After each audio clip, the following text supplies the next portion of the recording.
Well, all right. Stephanie Grisham, former Trump press secretary, just delivered this bombshell at the Democratic National Convention. Give this a listen and we will discuss. I wasn't just a Trump supporter. I was a true believer. I was one of his closest advisors. The Trump family became my family. I spent Easter, Thanksgiving, Christmas, and New Year's all at Mar-a-Lago. I saw him when the cameras were off. Behind closed doors, Trump mocks his supporters. He calls them basement dwellers. On a hospital visit one time when people were dying in the ICU, he was mad that the cameras were not watching him. He has no empathy, no morals, and no fidelity to the truth. He used to tell me, "It doesn't matter what you say, Stephanie. Say it enough and people will believe you." But it does matter. What you says matter, and what you don't say matters.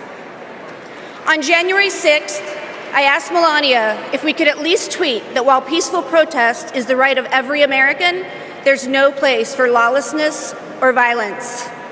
She replied with one word: no. I became the first senior staffer to resign that day. I couldn't be part of the insanity any longer. When I was press secretary, I got skewered for never holding a White House briefing.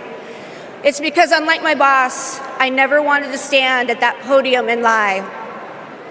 Now here I am, behind a podium, advocating for a Democrat. And that's because I love my country more than my party. Kamala Harris tells the truth.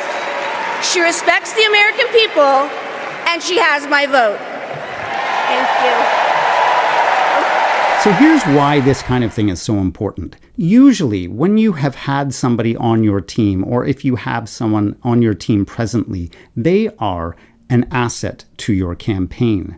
But in the case of Donald Trump, people know him. People have worked with him, and they don't like him. So the problem is everyone who ever worked for or with Donald Trump is a liability, or at least a potential liability, instead of an asset. People can come out of the woodwork like this at any moment and deliver a bombshell that will torpedo the Trump campaign and the Republicans' hope of regaining the White House. This is, of course, not the first Trump staffer to turn against him, and I'm sure it won't be the last, but here's why this is such devastating insight to gain into Donald Trump. It is because when someone who used to be on your team turns against you, they have credibility. They used to be on your side. They used to be a supporter. Now they're saying, hey, my principles have gotten the better of me. My conscience has gotten the better of me. Now I'm speaking up.